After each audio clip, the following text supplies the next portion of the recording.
Okay, no more silliness. I'm completely calm and collected.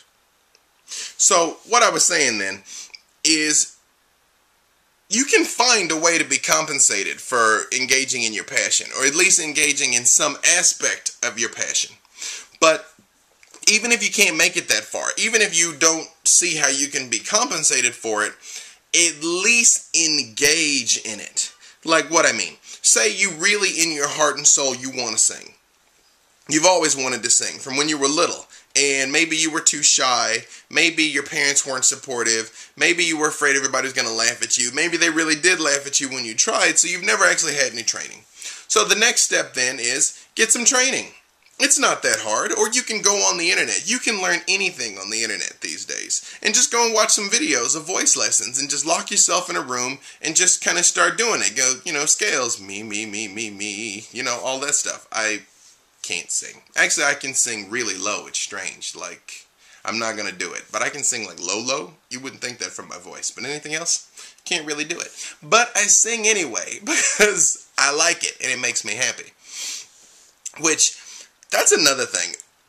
The reason why people hold back, the reason why you may not be fully embracing your passion, the reason why you may not fully be pursuing the thing you want is this same preoccupation that we've talked again and again and again about the opinions of others.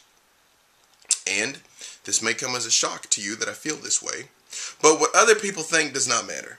It does not matter if anybody else thinks your dream is dumb. It does not matter if anybody else thinks that your passion is unrealistic or stupid. It does not matter. It only matters what you want.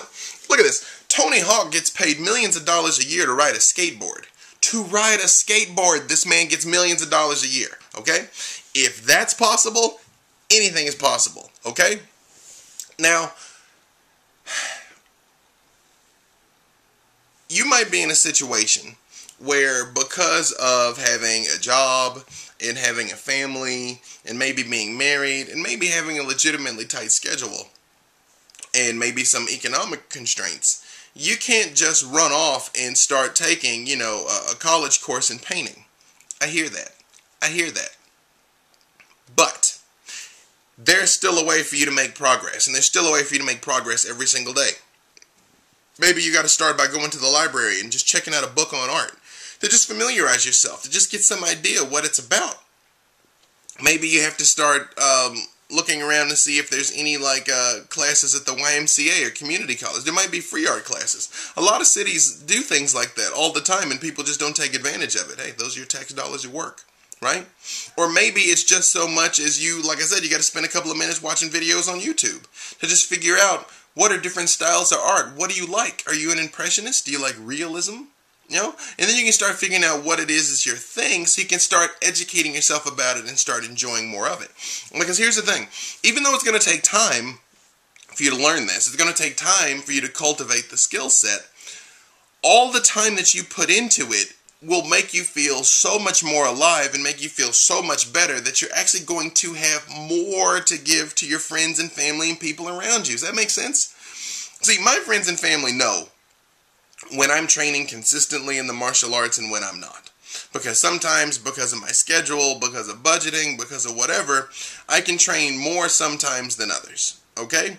And there is a real and distinct difference in me. Okay? And I mean, it's not just, my body gets harder and tighter or, less hard and less tight. It's just the way I walk, the way I talk, the way I look, the way I think, how quickly I react to things is directly tied to my martial arts practice. So I can tell you, it's almost the barometer of just how alive I am is how much I'm training. Okay? So if you find a way to engage in this thing that you love, it will bring all of the rest of your life to life. Does that make sense? Now, you have things that you were good at and you have things that you are not good at. We've talked about this on theexaminer.com, okay? And you can make a list of all of your positive traits and all of your opportunities or challenges. I don't call them negative traits because pretty much anything about you has a positive application. No matter how bad of a trait it might seem, there's a circumstance where actually it'll serve you pretty well. So what you want to do is to play to your strengths. Play to your strengths. Like for me, I'm great with ideas. I'm great with plans. I'm great with coming up with things. I'm great with coming up with concepts and talking and getting people excited. I am not so great about actually doing these things, right? Now, I've had to learn to cultivate the discipline to make myself do these things, but all things being equal, I work best when I'm partnered with somebody where I can be like, this is what we should do, and we work together and cultivate a plan, and then someone else takes the plan and does it. Because other people are doers, some people are more thinkers. I'm more of a thinker. I know this. But I have honed and trained myself enough that I can do as well, like I'm doing this video. So let's say if you're a very, very organized person, for instance, find a way to apply your natural organizational skill. If you can do it in your work, that's fine. If you can't do it, you can start doing something on the side. Like if you're a neat freak with very great spatial organization and spatial perception, maybe you can, I don't know, organize people's closets for them on the side. There's people that do that. There's people that get paid to organize other people's closets, and they like it, right? Or if you're really outgoing, you probably shouldn't be working some kind of cubicle desk job. Find a way to apply the things that are already inside of you. Does that make sense? Because you might think, oh, I don't know. Yes, you do know. You've just spent years ignoring it.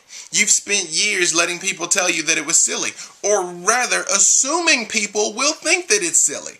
And one, you don't know that they're going to think it's silly. Two, if they think it's silly, who cares? Remember, we already talked about this in the Choose episode. You know what people are going to look at, going to think when they see you. If they see that you're going out to, karaoke night and singing, or if they see that you're going to open mic night at the comedy club and telling some jokes, you know what they're going to think? They're going to think, wow, I wish I had the courage to go out and do that. I wish I had the courage to actually get off my bum and do the thing that I wish I could do. That's what they're going to think. Now, they might say something haterish to your face, but who cares? It doesn't matter if you are feeling happy and fulfilled and sustained and alive, right? If you feel stressed, if you feel frustrated, if you feel unhappy, it's because you're stagnant in your life. It's because you're not growing. It's because you're not creating anything. It's like I see this a lot in relationships where people cling too hard to the other person, and there's this codependency in it. And quite often they'll cling so hard to this other person, they're like, oh, don't leave me, don't leave me, don't leave me. And they do things that makes the other person leave. And then, this is what I don't get.